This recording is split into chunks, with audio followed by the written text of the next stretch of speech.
I expanded my first business quite quick. Realised that the sofa's return was the highest furniture item return over like washing machines, dishwashers, because one sofa you're getting 250 quid back. The best thing about this is a lot of people that I speak to, they are either in their own businesses or they're in a 9 to 5 and they're just sick of it. We've learned from doing this podcast not to give exact figures because we always get slated by haters. Especially me. Sam gets hate on TikTok. Oh, really? I always get the facts wrong, like the figures. Yeah, but I say it with such conviction, it sounds real. Yeah. 4th floor flat, brought it up to the landing, so she made me bring it upstairs, and then she literally came out, looked at it. No, it's dirty. I was like, it's immaculate, there's no marks on it whatsoever, and she just walked in the house, shut the door. No fucking way. And I was like, sorry? Like, what's going on here? What type of people would you say are right for this side hustle then? And it was a 9-seater electric DFS recliner sofa, right? Heated and cooled cup holders. Like, if you can get passionate about a sofa, you'd get passionate about this sofa. Like, it was a cracker. Have you ever had any like awkward encounters? Loads, mate. Loads. What's the most awkward encounter you've ever had selling a sofa? But my goal from the outset has always been to create the most successful group in the UK. So I want to personally create multi-6-figure entrepreneurs within this group. Say if you're a woman, Yeah. you're quite small, petite, Yeah. maybe you're 5'2", Yeah. right? And you're picking up a 9-seater sofa. how are they going to do it? When you know how to talk to people, having sales as a background, you can make money however you want. Like, it's so easy to make money. If HMRC are listening, Tom only makes £12,000 a year. Exactly. Welcome to another episode of the Multipliers Club. Today we have a very special guest, a hustler, someone who makes 6 figures every single year from buying and selling furniture from Facebook. It's not the most sexy side hustle, but it's definitely one of the most profitable we've ever had on the podcast. So welcome, Mr. Tomm Flips. Thank you for having me. Nice to meet you. Thank you for having me, guys. Yeah. Coming on. Thank you very much. Yeah, thank you. Yeah, it's an honour. Absolute honour. I've watched you guys for a while now, so yeah, it's an absolute honour. Thank you very much. It's great to have you on. I know you've came down from Peterborough, right? Unfortunately, yeah. That's good stuff. So we've been consuming your content for a little while. You've popped up on all of our Explore pages a couple of times. Cool, thank you. Obviously, you've made a side hustle out of something very simplistic, but yet so effective, and in my opinion, very relatable, which is why I feel like you're doing so well, or an element of it anyway. So let's go right back. Why sofas, and why not more so the traditional type of side hustle you see plastered all over social media? Yeah, 100%. So when it just goes back to where I kind of started with it. So I've been doing it for 3.5 years, but when I first started, I was on my arse, mate. Like, I had no money, racked up a load of credit card debt. So I looked at the other side hustles. So I was online, you know, like everybody does, don't they? Instagram, YouTube, looking at how the fuck can I make some money really quickly? And I didn't have the money to start them. So like Amazon, like, it appealed to me, but I couldn't buy stock. So I needed something where it was going to give me results instantly, but no kind of like low barrier to entry. So anyway, searched around, found a guy in America, and he was reselling like sideboards, dining tables. I just had my car at this point, so I didn't have a van, had no money, obviously couldn't go buy a van or rent a van. Anyway, I thought I could do that, just like same concept, different items maybe. So anyway, free washing machine came up, and I didn't do it straight away. I was obviously depressed as anything because I just lost my business. But anyway, 2 weeks in, picked up a washing machine, brought it back, took a better photo of it, and offered free delivery. And I had an A5 convertible at this point as well. So the worst car you could possibly imagine. Washing machine just hanging out the side of it. Listed it on Facebook, and then next day, 55 quid, like that. And I thought, right, I'm on something here. So just replicated that, and then it was about 2 weeks in, I'd had enough to rent a van, spent all the dough I'd earned in the last 2 weeks on renting a van, and then a free sofa came up in Peterborough. Didn't know the concept, didn't know it was going to work. Brought it back to my mum's house, because I lived at my mum's at this point, put it in the conservatory. Next day, 140 quid, and I thought, right, now I'm on to something. Felt like I just fucking discovered fire, like it was nuts, and then just carried that on from there. Made tons of mistakes, obviously, but just kept the flow going, and realised that the sofa's return was the highest furniture item return over like washing machines, dishwashers, because one sofa you're getting 250 quid back for hour, 2 hours time. So yeah, then just kind of expanded from there, really. Have you explored with like wooden furniture, cabinets and drawers and? Yeah, I've done it. The only thing is with wooden furniture, you need to add value. So if you've got oak dining table, TV stand as an example, you'd need to paint it to add value to it. And mate, I'm ADHD as anything. Like, I haven't got the patience. I can't sit there for 2 hours and paint something. So I did it a couple of times, but just gave up, and then just carried on with sofas from there.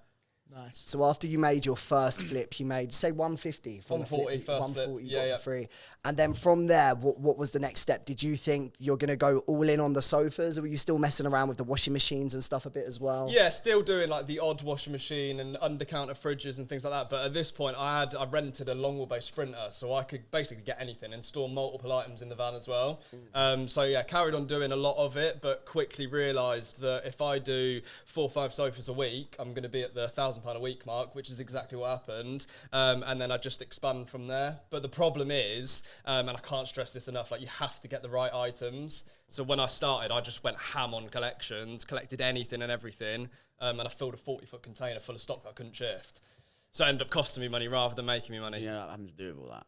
Sorry? What did you end up having to do with I had to get like a waste removal guy in to clear because it was kind of, if I don't clear it, I can't get any more stock. Yeah. So But if you're getting them mainly for free, it's not the end of the world anyway. no, of course. Yeah. Goes. Exactly, So, yeah. so how did the expansion then go? Like, I'm trying to think from there to 3 years later, is there been significant increase, or once you'd really cracked it, is it kind of level playing field anyway? Yeah, so I expanded my first business quite quick. So I outsourced a lot of it. I employed salespeople to where I wasn't involved as much anymore. So I just basically carried over the same systems where what is costing me a lot of time but isn't necessarily making me loads of money. And then I started to outsource the parts that were the most time consuming. So the sourcing the products. I hired a sourcing team. So they sit on Facebook all day, every day and find me stock. Delivery driver now. I've got a driver that does the collections and the deliveries. So, instead of me working in the business, I'm now working on the business. And then as soon as I got to that situation, it then started to expand more. And then it's just as simple as just, you want to make £2,000 a week, you need to be collecting 2 a day and selling 2 a day. You want to make £3,000 a week, you need to collect 3, sell 3. Yeah. And it's just, you can see the uplift, which I've never seen in another business before. Like I needed a specific number to make the money I wanted to make, whereas my first business, I couldn't really see the growth because I was young, naive, but it was harder to grow basically. Whereas this, it's quick and pretty simple. Yeah. What percentage would you say of the flips you do are cash? I could imagine quite a lot of people tend to pay a fair bit of cash. Yeah, I'd say like 80% is cash. That's yeah, lovely. a lot of, but it's just expected as well. Like you get the odd. I now prefer bank transfer because you can't spend cash, can you? It's hard. Yeah, it's really hard. But yeah, majority is now probably bank transfer. If HMRC are listening, Tom only makes £12,000 a year. exactly. Yeah. But yeah, majority cash. Yeah. So how long does it take for a sofa to sell? So now, because I've like nailed the market, I know what sells, perfect prices, between 24 and 48 hours. And what about maybe 3 years ago when you was in the first sort of 6 months or 12 months? Yeah, like 4 or 5 days probably. Because So I still think quick. Yeah, still quick. But I think there's certain like pipeline is really, really important. So what I do is, this is giving away some proper source now, but I leave up all of my old listings. So on all my accounts, I've got like 900 listings active constantly. So I wake up to like 60, 70 messages a day saying, is this available? Is this available? And now all I do is respond and say sold, but these have come in. And then I send all of my stock. And then they go in a couple of hours. I sold one, Domas filmed it Thursday. I paid 100 quid for it. Was it 12 o'clock in the afternoon? And then 3 p.m. I delivered it straight to the customer for 600 quid. Is that all in your local area? It was pretty far, wasn't it? About an hour and 20 minutes, but yeah. But quick flips, yeah. I think, did you documented that journey? Yeah, the whole thing. I Yeah, saw from that start on your to finish. page. Yeah, I thought yeah. that was interesting. Yeah, So like, what type of people would you say are right for this side hustle then? Like, if someone's thinking about a side hustle, they might not be the most technical, don't want to start an agency or drop shipping. Who would you say this is right for? So I would say, the best thing about this is a lot of people that I speak to, they are either in their own businesses or they're in a 9 to 5 and they're just sick of it. So they're doing 40, 50 hours a week and they're grafting for someone else and making someone else a lot of money. I think when you start reselling, you realise how important and how much your time is worth, because one flip you could earn 2 days worth of wages in your job, but that one flip's taking you 2 hours. So you've gone from 40, 50 hours a week to your first 2 days of the week, you've made the same money in a week. So all of a sudden these people, they're joining the group and they're thinking, fucking hell, if I did this full time, I've just freed up 30 hours a week. So I think it depends on where you are. Like the certain lads that are doing like 16, 17k a month, they're at it like 24/7. They're 15-hour day, 7 days a week. But the others that are doing it as a side hustle, where it's £1,000 profit a week consistently, it's 10 hours max a week. Go on. I was just going to say, when you think about the average salary in the UK, we've learned from doing this podcast not to give exact figures because we always get slated by haters, especially me. Sam gets hate on TikTok. Oh, really? I always get the facts wrong, like the figures. But I say it with such conviction, it sounds real. Yeah. But like, say the average salary is around, say like, just say 30k, right? Hypothetically speaking, you beep, beep, beep, beep. You can replace that in theory from doing a flip a day in your side hustle at £100 profit. Yeah, so I'd say average is about £200 a flip. So I don't personally go for any items that make me less than 200 quid because your time is worth money in this game, like I said. So if you're going to make 100 quid on one, you may as well go and get one that's going to make you 200 because the availability and the stock levels are just crazy. You can afford to cherry pick. 100%. So like with the £200 profit per flip, what type of item's the right type of item for that? Sofa speaking. What do you look for? Yeah, so I personally don't sell single sofas because the return on them is just not enough. And if you think like in your personal circle, how many of you guys have got one sofa in your living room? Probably none of you. You've probably got two or an L shape or a corner. So like it's just knowing your target market. Target market is mainly L shapes, corner sofas, and then sets. So 3 and a 2, 3 and a 3, or a 2 and a 2. Because single sofas, they take way too long to shift. You don't earn anywhere near as much money. When you say single sofa, as in that's a single sofa On its own, yeah. A double, but a single one. Yeah, piece, yeah, right? just on its own. Yeah. Okay. That's interesting. Yeah, so I guess you're going for more the sets, which makes sense. And then in terms of like logistically speaking, so you get the sofas in the van for a big sofa, you get to the property. Does the client expect you to take it into the house as well? It depends. So now, because I've done it for so long, like, mate, I've delivered probably over 1,300 sofas. I just walk it straight through the door now. It's sling it in the living room and it's done. It's quicker for me to do it on my own. But I think people starting out, 80% of the time, you'll get help on the collection and on the delivery. So you don't need to worry about it. But you could go a step further and just say it's free doorstep delivery. If you want it installed, we charge extra. Yeah. And then a lot of people just say, just leave it outside. Yeah. Okay, that's interesting. So how many sofas are you doing like a day? So on average, I'd say like 3 to 4 a day. Yeah. On average, but it's just keeping the flow. That's the most important thing. What about, like, obviously we'll come on to it further in a moment about the mentoring, but is that not saturating the market at all? No, so I get asked this a lot. I get asked this question a lot. So I'll be honest with you, I did think this at the start. When I first started the group, I thought this could go south. But the way I now look at it is the demand is so high, so high.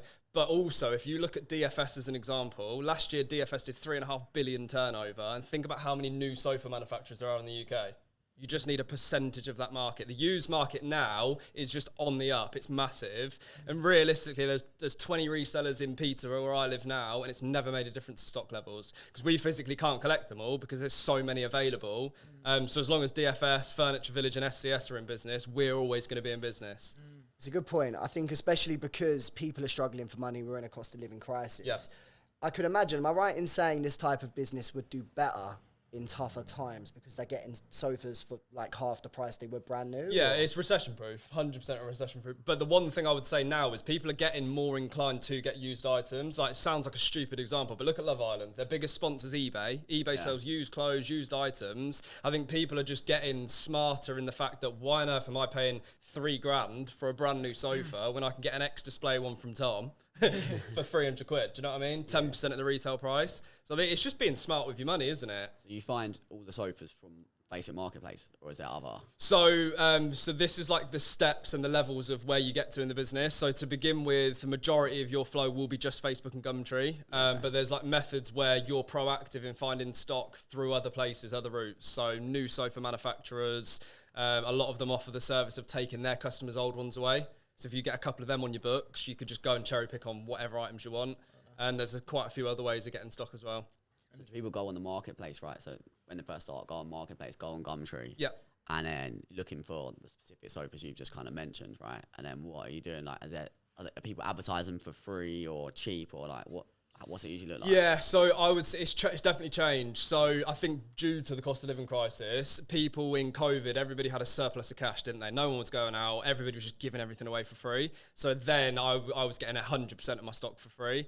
Now I've got like proven negotiating scripts. So these negotiating scripts, either get them for free, which you have a lower kind of conversion rate on, or it's a lowball script. So, you know, £100 items, you'll end up getting it for 40 or 50 quid. So you are paying for a little bit more now, but I think that's just due to the current climate. Every time I put something on Facebook Marketplace, mate, you get the most, this is probably what you're teaching me about, literally you get the most ridiculous offers. Like, you know what I mean? Like, probably people in the group. I rate it, but you know, like, you just know you're going to get at least 5 people message you and just give you some dumb offers. 100%. Say you've got a sofa and it's up for, no, say someone else has got a sofa you want to buy, it's up for 100 quid. Yeah. Can you give an example of how you'd lowball?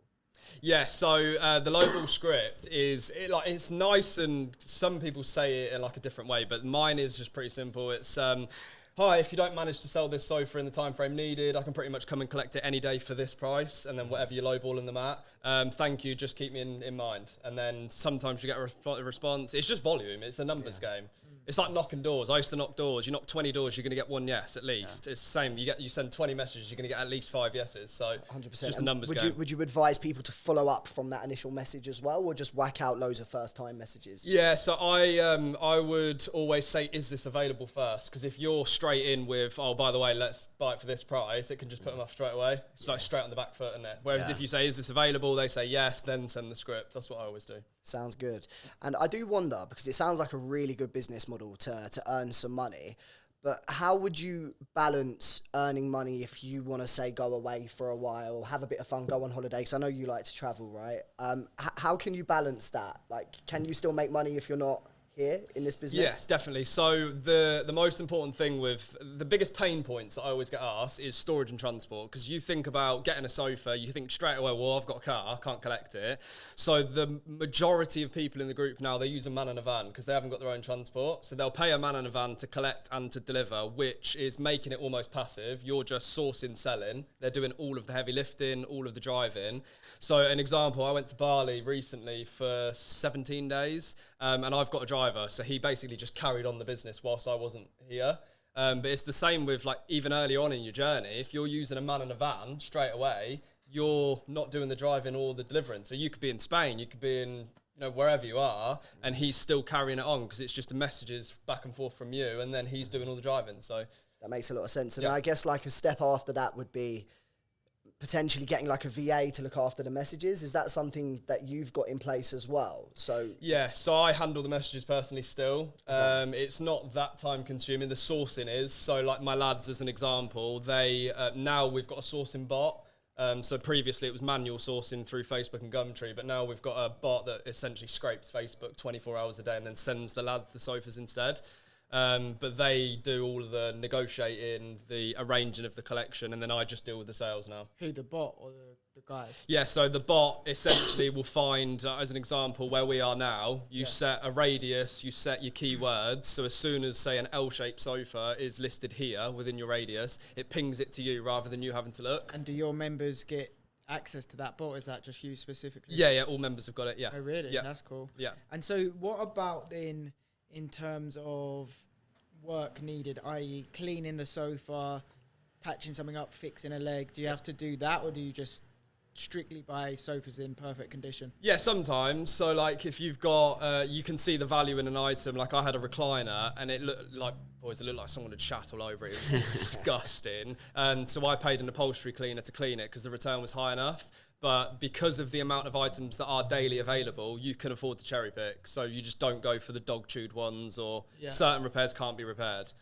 But typically, do you have to do little bits of repair? Majority is just covers in the washing machine. Okay. Yeah, so like 30 minutes max. Okay, cool. And so do you have a, what's sort of the process from someone joins your group, let's say they're starting day one, and 2 months in, they're now getting a bit of rhythm, they're selling a sofa a week. What's sort of the next step for them? Do they hire a man with a van? Do they get a lock-up to store multiple in?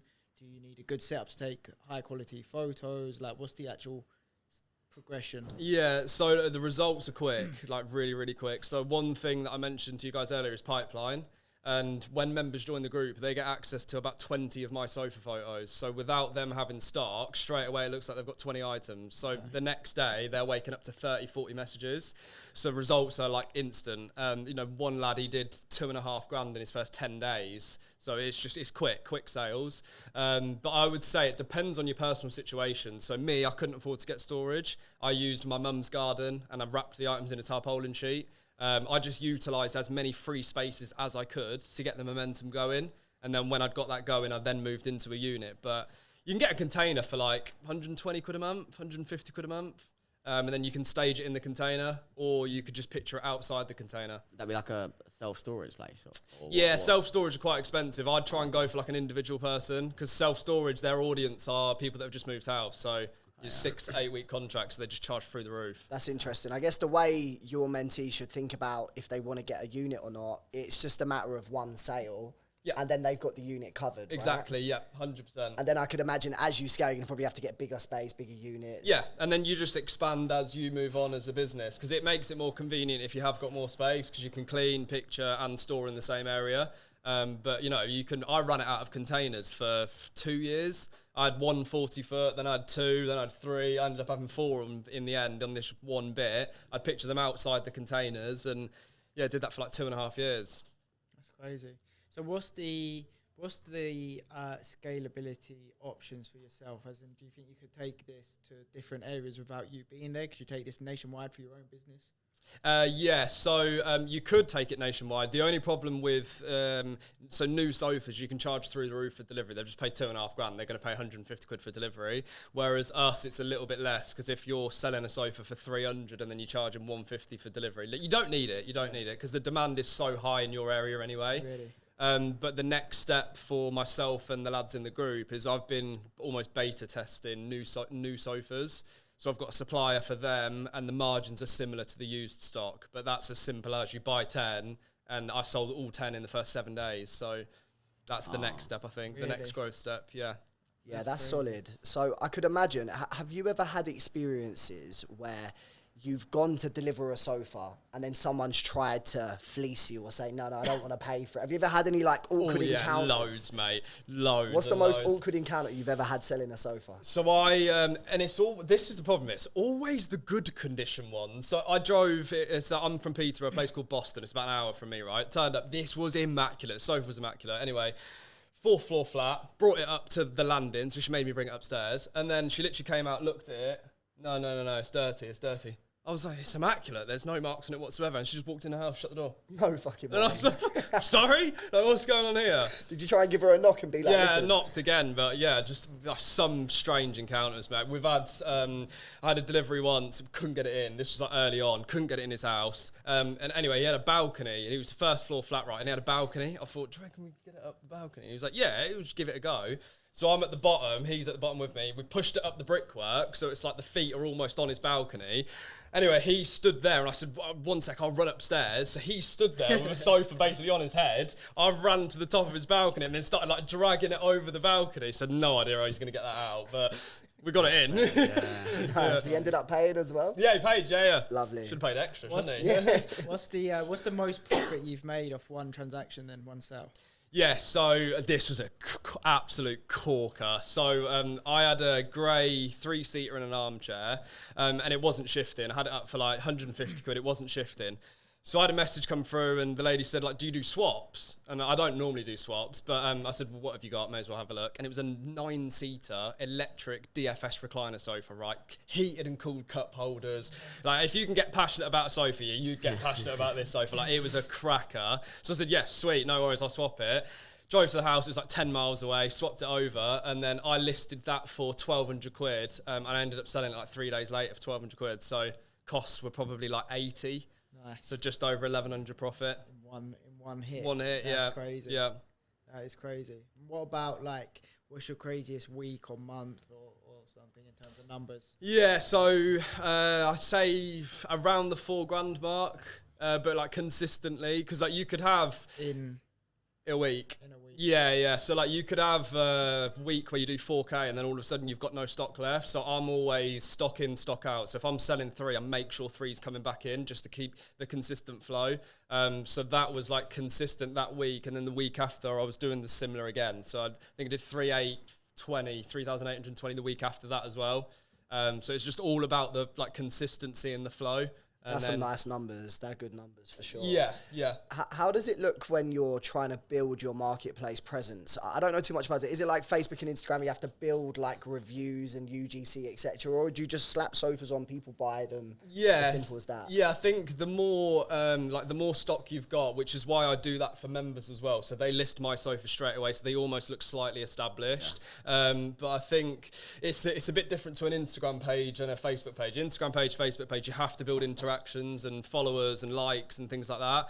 But I think marketplace is different because it's just organic push. And then people just view your posts. But you can get like 10,000 clicks a week on Marketplace. Nice. Do you get reviews on Marketplace? You can, yeah. It doesn't prompt them. I have none. But on my main account, I have no reviews whatsoever. And it's never made a difference. So for someone to start, they can just literally get a sofa and slap it on Marketplace, get some listings like you suggest, and they should be able to make sales. 100%. Yeah, 100%. And then the next stage is, so the point of why I created the group and kind of the course, I don't like saying course, but like the mentorship side, is not to just show people how to become a used furniture reseller on Facebook. Because for me, I was just Tomm flipping used sofas for a year.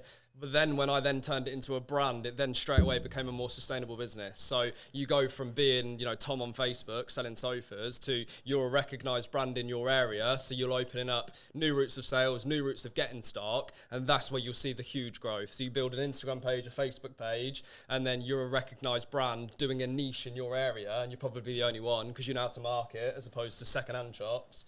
And then you'll then see your sales go through the roof. So have you got that? You've got all pages covered now. You're actually building up your social media. Yeah, so Tomm Flips is like my main kind of brand presence now anyway. That's why I started the group. I just wanted to build my own personal brand, and then that would enable me to get more sales and more stock through the sofa game. It went completely different to that. I didn't expect it to be where it is now, but that was always kind of the original goal. So what about now, talking personal brand, you've got your videographer there, your YouTube channel and stuff that you started. You said off camera it's doing pretty well since you started it. Yeah, the YouTube's gone crazy. Like, I don't know, it's because it's long form rather than like, you boys know, TikTok and Instagram, it's 30 seconds, they've gone off your page, they don't know who you are anymore. YouTube, they're watching you for 30, 40 minutes. And it's just more of an insight into my life, like what I actually get up to during the day, and they're seeing that rather than, little clickbaity posts on Instagram. They're seeing what I actually get up to during the day. Yeah, that's mad. And so what do you think the next step in terms of your YouTube channel, the mentorship, for that side of things? Where do you think you can take that? Yeah, so my goal from about 3 months in, so I started the group May 2023. Yeah. No idea what I wanted to do with it. I just set up like a questions and answers forum. People were asking me a load of questions, and then it developed into what it is now. Now it's like a handheld one-to-one with me and 3 lads from 9 a.m. till 10 p.m. 7 days a week, even Christmas Day. You'll be surprised the amount of messages we get on Christmas Day as well. And that's just every step that you're going to need to make a success of this business. So why would you want to make the mistakes I made when you can learn from what I've done over the last 3.5 years and get it straight away? But my goal from the outset has always been to create the most successful group in the UK. So I want to personally create multi-six-figure entrepreneurs within this group. And we're well on our way to doing it. I think the group's done about 800 grand turnover combined throughout all the members since I started it. And how long ago did you say? May 2023. Wow. And we're now, where are we now? July 24. July 24. Yeah. So how many members have you got currently? So it's probably around 500 paid members. Okay. Do they come and go, or is it once they've signed up, they're sort of in it for life? Yes, lifetime access. Okay, yeah, cool. Lifetime access. But my next goal now is I'm currently in talks with other people in the reselling game. So I've got an electronics reseller, another lady that does, which is going to be quite big for the group. She does some sort of reselling, which I'm not going to give too much away on. But if I can introduce 3 or 4 income streams within one group, then lads are going to quickly get to the 20, 25k a month mark, like quickly. Yeah, nice. What's involved in a mentorship then? So they pay how much, and what are you actually getting? Yeah, so it's almost like a package. So there's a course which is 21 videos, and that's in-depth strategies, methods on how I literally went from bankrupt to over 100k. So where you source, how you sell, how you negotiate, tons and tons of info in there. And then the Discord, the way that's now been structured is it's about 20 channels. And like I said, that's one-to-one with me and the boys all day, every day. But like if you start out off in this game, you don't know what sofas sells, what prices to sell them at. So you get unlimited access all day, and you can spam the chat as much as you want. And we price and vet every single item before you collect it. So you'll put the sofa in, and we'll say this is going to return 300 quid, or we'll say no, don't collect, which is a massive selling point. Yeah, that is good. And so, do you just have to sit on that all day? Literally full time. I have a couple people doing that all day, every day. Yeah, so there's 3 other lads that help out now. So they've been members for about 9 months, all got substantial furniture businesses now, so well within their rights to answer the questions. At the start, it was just me, like tirelessly, like 7 a.m. until 11 p.m. 7 days a week. I did that on my own for like 7 months. Is it affecting your actual business now? I had to outsource it, because it did start to, because obviously I was out and about all day, every day, collecting, delivering, and then I'm getting 100 notifications a day, answering questions. But you have to do it, don't you? You have to put the work in to get the results. So it was well worth it, well worth it. Do you think, how long do you think this business can last? Like, do you think there's any end to it, or do you think it will just go and go and go? I think it depends where you want to get it to. I think if you like diversify it slightly, like if you just stick to selling just used sofas, like you can very achievably get to 10k a month. But if you diversify what you're selling, you sell new, you sell X display, you sell other furniture items. Because I've got a lad in the group, and he's been in about 6 or 7 months, and he's basically just opened a high street warehouse now. So he's got a high street shop, and he sells all sorts of furniture. So he's turned it into a very sustainable business. So, and was that his plan, and he joined you, or has he done that off the back of joining your group? Yeah, he did it off the back of joining the group. He started as a side hustle, got it to a good point as a side hustle, and then left his job, and now he's hitting big numbers, big numbers. Mate, that's a great testimonial. Have you got a video of that? I've got a message in the group. You should get a bit. You should go down and meet.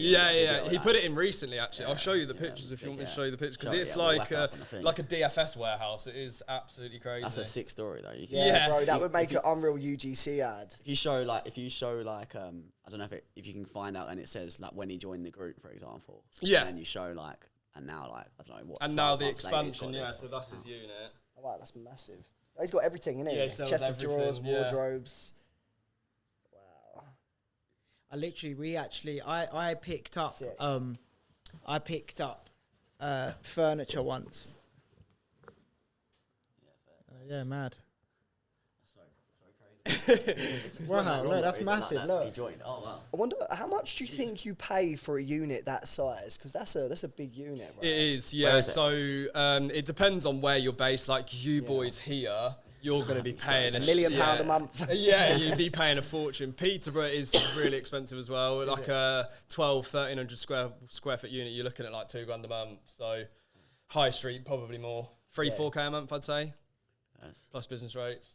Yeah. So a lot. 100%. I've always said when we get a warehouse at some point of our own, because I picked up a load of stuff once from Facebook Marketplace for free, like the chest of drawers and stuff like that. There's a few people I'd seen on Insta doing it, and they smash and they sell it for a lot.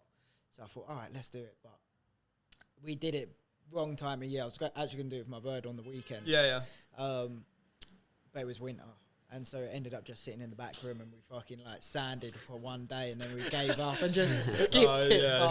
But I did say like at some point, like it makes so much sense. You could pay someone 80, 100 quid a day. That's more than happy to come and just do that with sort of drawers or like sanding, paint, change the handles, that sort of thing. Yeah. Like some of that stuff, same thing you can sell for like. Yeah, I think as well, if you are proactive with looking for clients, like as an example, I went to like quite early on in my journey, I went to a property network event specifically aimed at serviced accommodation landlords because I thought, they're getting the rent, they're doing rent to serviced accommodation, so they're getting new units every month, and I ended up meeting these 2 lads, and they're taking on like 2 new serviced accommodations every single month, and then I got to the position where they're not wanting to spend thousands on furnishing their new flats, so I was selling them everything: washing machine, fridge, bed, side drawers, sofas, and people like that. You've got constant like packages to sell them essentially. So if you are proactive in looking for people like that, and you can talk to people, because that's one thing that I'm looking at doing as well. That's a really smart idea. Me and Luke, we have some serviced accommodation units in Brighton. We did have 6, but we were paying for a 2-bed flat, maybe like £6,000 just to get pretty average brand new furniture. Yeah. So like that's a great idea for that demographic. And it's interesting as well because when I moved into my flat in Purley a few years ago, I'm not there anymore, but I got everything from Facebook Marketplace. Yeah. A sofa, chair, tables. Kitting the whole place probably cost me about 500 quid. See, that's crazy, It's isn't really it? Yeah. nice As opposed to like $4,000. Yeah. Yeah, it's crazy. So we've spoke about a lot of the positive stuff, people doing well. What about the flip side of that, the negative, the people that maybe haven't put the work in and made it happen? Is there still quite a lot of cases of that you see people? The success rate's high. It is really, really high. Of course, there is the odd person that just doesn't put the work in and then they don't get the rewards. But personally, I don't think there is any excuse to not do well in this business. I started with no money. I've got a lady in the group who, she was on maternity leave when she joined the group. She had a baby 2 months before and she consistently does 1,000 a week on maternity pay. So I don't think there is, but of course there is downsides to any business. Like every business would be unbelievable without customers, right? But customers can obviously affect a business. So yeah, I've been put in forums where like I've been called a scammer and like obviously things happen, don't they? But so what is some of like, just dive into some of those challenges for anyone listening thinking, all right, it sounds good, I'd love to get involved.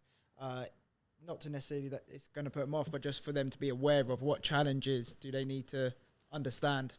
Yeah, I think it's, I think you guys will all relate to this as well. If you want something, you're going to go and get it. Like if you put the work in and you don't stop, you're going to get results in this. Yeah. The graft side, it's a graft. Like it's not an easy side hustle. I'm not saying, you can go and sit in your bedroom for 2 hours a day and you're going to make 10 grand a month, because you're not. You have to go out and be active.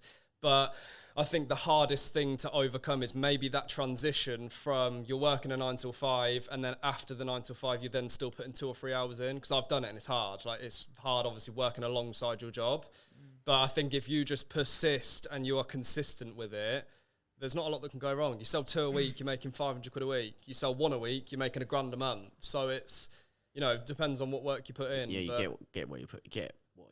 Yeah, 100%. Yeah. Even like some people will start a hustle, doesn't matter whatever it is, and then they'll do it maybe one evening every week, and it's just not enough. Do you know what I mean? No, like, you really need to you need to build a pipeline of furniture here or people. Like you need to be really meshing on a lunch break, meshing before, meshing after work if you really want it. And those people that want it, like, could end up with a shop on the high street. Yeah, I believe like anyone that actually tries their best, they won't fail. No. Like if you genuinely try your hardest, but some people are just fucking stupid. Like they'll buy a course, they might put in an hour every single week, and they'll be like, "Oh, it's not working. It's a scam." 100%. You're not working. That's the problem. Yeah, 100%. I think the good thing with, like, because I don't pump the link everywhere, like, you can't just go into the Discord and pay. You can't just sign up. You have to speak to me on the phone. So I'm almost like vetting people before they join the group. If I'm speaking to someone over the phone and I'm saying, why have you booked the call with me today? Like, what is your goals with this? Do you want it to be a side hustle? Or do you want it to be a full-time income? He's like, well, I don't really know. I don't want you in the group.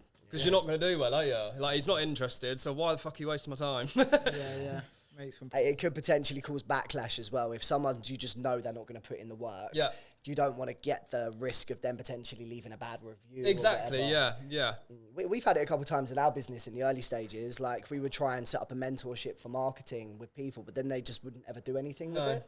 And they're the people that cause you the most problems. Yeah, definitely, yeah. And then you like the work and effort you put into giving that service, and then you just get one knob just say, this is terrible, but you've got like 1,000 good reviews. Do you know what I mean? Yes, 100%. Yeah, it's a pain in the ass. Would you say that this hustle is potentially restrictive for, say, somebody who might not be that physically strong, or say, I'm going to get hate for this, and I don't even mean it in a bad way, but like say if you're a woman, you're quite small, petite, maybe you're 5'2", right? And you're picking up a 9-seater sofa. How are they going to do it? So I would, in that situation, you're outsourcing it. You're paying a man in a van to do the collections. Like, you're not going to go out and collect a sofa on your own. But I'd like pay my mate when I first started. So I was paying my friend like 30 quid to come and help me collect it, 30 quid to help me deliver it, and then I'd just charge the customer delivery. So there's ways around like not being able to lift stuff, and if you outsource it to a man in a van, normally that man in a van will end up becoming your full-time driver, and then when he gets the game, you get him to picture the items and do all sorts. Like, there's a lad in the group and he hasn't got a driving license, so he hasn't even got the option to go and get a van. He uses a man in a van full-time, and this man in a van pictures, lists, does everything in the back end for him, and he's still consistently hitting 9, 10k profit months, and he doesn't really do anything. Yeah, that's clever. And are there certain strategies you can put in place to make sure that man and a van's covered and doesn't eat into your profit? Like, are there any sort of tricks there? Yeah, so if you've got a driving license, personally what I would do is the younger lads buy trailers, so because they can't get insured on vans, they've bought trailers for the back of their cars. I would do the collections yourself and then do the outsourced the delivery, because you charge the customer delivery and then you recoup 100% of the man and van costs. Okay. Otherwise, on average, it's going to cost 50 quid to collect, 50 quid to deliver. So you charge 60 quid for delivery and he's costing you 40 quid. But the margin's in the sofa anyway, so you're covered. Could you maybe make money off a man and a van if you do 4 drops a day, you charge 50 quid delivery, that's 200 quid, you pay the delivery driver 100. Yep. And then I guess you're making double bubble off the delivery driver anyway. 100%. Right? Yeah, you would just have to because man and vans can be quite expensive because they charge for the hour, or because they can make a lot of money, like they can earn a lot of money. But if you've got a full-time driver, which you can get for 100 quid a day, I think that's probably going to get hate, isn't it? And then you could just then charge extra for deliveries. Yeah. So what would you say, like, when someone's getting started, what's the strategy? Is it go from, like, start literally with 1 sofa, when that sells, if you can then afford 2 and then 3 and so on? Or is it better to start off, if you had the capital, to go and buy 5 or 10 sofas to get you started? Yeah, I would get as many as you can, but really? the right ones. So that's really important. Where I said getting the right stock, because quickly you could collect 7, and then they don't sell for 2 weeks, 3 weeks. It's going to put you off the hustle, and then you're not going to want to do it.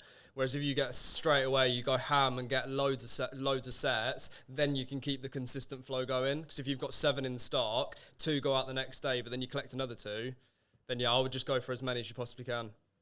It's like, literally, you can on Facebook find a sofa for like 300 quid, and then you're going to advertise the same sofa again in the same area to the same audience. It's so mad, and they're going to sell it for double.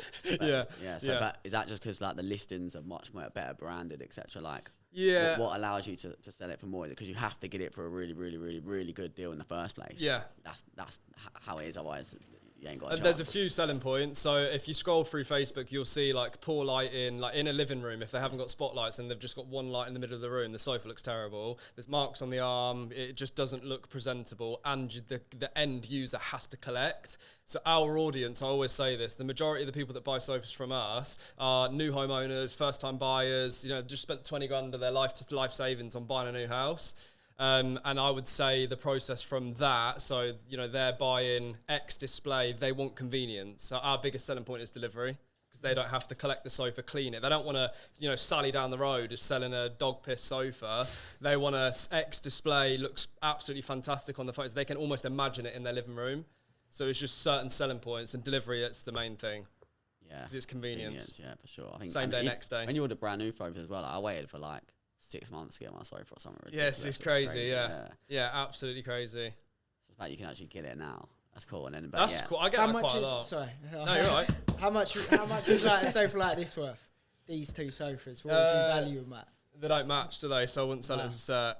It's like 140 each, probably. To sell at? Yeah. But I personally wouldn't collect something like this, because this single sofa, like, they're lovely, but like single sofa, I don't mean that in a bad way. We got them on Facebook Marketplace. Yeah. Last minute. No, they're nice. Like, they are really nice, but it's just single sofas again. They're hard to sell. They are a nice set. They are a very nice set. They do the job. Oh mate. But yeah, like 140 each probably. We should. So we are. I'll speak about it. We've not started doing it yet, but we're going to start with the podcast doing like some challenges. There's a whole load of different options, like going to London and like splitting teams, and we've got to, like, I don't know, go from £100 to £1,000 in a day, or hustling, or Facebook Marketplace. We've been bouncing ideas just to give our YouTube channel saying a little bit more than just the podcast. Yeah. But we should do something. We should do a challenge if you're up for it. 100%. Sofa flip challenge. A sofa flip challenge. We're doing one now. Where we do it with like the Multipliers XU, like Definitely. collab YouTube thing, and like we can plan and do something like over a weekend or something. Yeah, 100%. Even do it down here or London, where like a new area for you. Yeah, no, 100%, mate. I'm up for that. Because we're doing one at the moment where, like, basically zero, like literally zero. I jumped in my car, went out, knocked 10 doors, charged the lady 20 quid to clean her fascias on a bungalow, and then I used that 20 quid, bought a fridge, sold the fridge for 80. So now I've got enough money to buy a sofa and pay for a man in a van. So that's coming on this week's vlog. So that's literally what we talked about. Yeah. About, like, we could do that easily. Have you heard of like the red paperclip? No. It was about 15 years ago. It's someone that basically traded from a red paperclip up to, was it a house? Yeah. In like 14 trades or something. Wow. So we was going to take that concept, do it in London, start with like, you know, a red paperclip and see by the end of the day who could have the most valuable. Yeah, that's a great, that'd be so fun. So we want to do that sort of stuff. And Yeah. I was just thinking when we was talking there, obviously, as you've come on as a guest, it'd be quite cool to then like piggyback off the episode. Definitely, yeah. And Yeah, I'll be up for do that. something together. Yeah, That'd be cool. 100%. So Yeah, there I'll we be up are. for that. Stay tuned for that part 2. Yes. Out Coming flipping soon. sofas. Yeah, that'd be cool. I think it would be a really interesting experiment as well for like, especially me, Joe, and Luke and Jake, who's not here today, to try. Just from scratch, can you start a business in a week and get it to say like £1,000 a week profit? You know, if you can do that, then we could just bring so many of our friends in who actually need a side hustle and refer them over to you as well. Yeah, I think that's definitely achievable. Definitely achievable. I think when you know how to, like I mentioned to you before we started, that I knocked doors for like 2 years, but I think when you know how to talk to people, having sales as a background, you can make money however you want. Like it's so easy to make money. And I'm thinking about introducing that to the group, just like how to almost just speak to people, gain confidence in how to approach people. Communication's literally like the number one skill set. 100%, yeah. I agree. What were you were selling for Rob Moore, right? Yeah, that was my first like proper job. Yeah, best thing I ever did. What's it? You were selling? Is it Progressive Properties? Yeah, so they sell property training courses. That's what Best you're experience I've ever had in my life. I was an 18-year-old kid selling property training courses, surrounded by 7-figure entrepreneurs, all saying "sack your boss, quit your job." How? Yeah, how? But yeah, best experience of my life. Tell us a bit about that then. So you're selling courses. What type of numbers did you manage to get to at such a young age, like billing wise? For Progressive. God, mate, I was so... there's like certain tiers with it. So like you'll get... so they do live events. They're all live events. But you get the London event, and everybody wanted the London event. Because when you get the London event, you do serious amount of dough, but the sales team, we'd get fat commissions. So my first London event, and I was like 19 at this point, and they'd sold a few courses throughout the weekend, and then it was the mentorship. So it was the last day. And at this point, you've got packages. So these customers can choose to do all the courses and the mentorship. I ended up signing a couple up for a 92k package, and I took a 25 grand deposit. I was 19. Nice. Thinking, oh, do you want my bank details? Mate, that's impressive. So talk about the training you received then. Was Rob still kind of hands-on in terms of developing staff at that stage? Very, he was? Yeah. So what type of stuff did he teach you? So when I joined, so there was like 2 parts of the sales team. So there was the bookings team, and then there was the sales team. Bookings team was you booked 3 events, and then we would sit events and then get sales that way.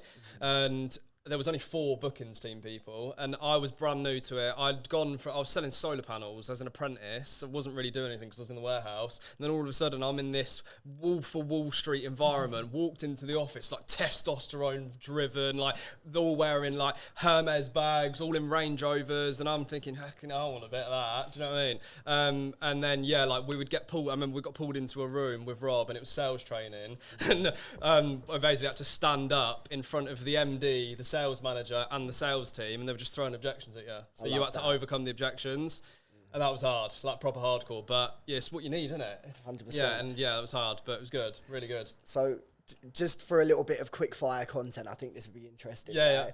So what would you say was some of the objections you'd get? Like, I've got no money, for example. That might be one. Yeah, that's what I get every day. So I haven't got enough money. How do you handle that? So the way I overcome that is I completely understand that. And if I was in your situation, I would probably feel the exact same way. However, this is a completely life-changing side hustle. And what I mean by that is I started with £30 to my name, £38 in my bank. And I ended up turning this into a 6-figure brand. So the one thing I'll say to you is you can join the course and the Discord for 44 quid. If I said to you, today you give me £44 and next week I'll hand you £1,000 back, could you afford to not give me the £44 today? I would give you the £44. No. Close. Take my details, man. It's just want, need and affordability. That is it. Yeah, nice. And do you feel like from where you worked in such a kind of cutthroat, testosterone-fueled environment, do you think that geared you up for the success that you've had today? 100%, yeah. It gave me so much confidence. But then when I started my first business, so I was still at Progressive, and every night from 6 p.m. until 10 p.m. I was knocking doors. So I'd knock doors for 3 hours a day, 7 days a week, and that is the best experience you can possibly, because getting told to fuck off at a door or getting chased down the road and then 3 seconds later you're knocking another door, that's the best experience I ever had in my life. It's a beautiful thing, isn't it? It's beautiful. Unreal, it's mate. Horrible, but it it's gears horrible, you to be a fucking absolute warrior. Animal. What was you selling door to door? So I business. Yeah. I was almost like a middleman. So I saw like a little bit of a gap in the market. It was exterior renovation. So we used to do like render repairs, render houses, sash window repairs. And the companies in Peterborough where I was based were just old school, slimy salespeople, like foot in the door kind of door knockers, like push until you get the lead. And I took a different approach. So I started knocking doors and took a friendly approach. So I was conversational, never come across as I was selling them something.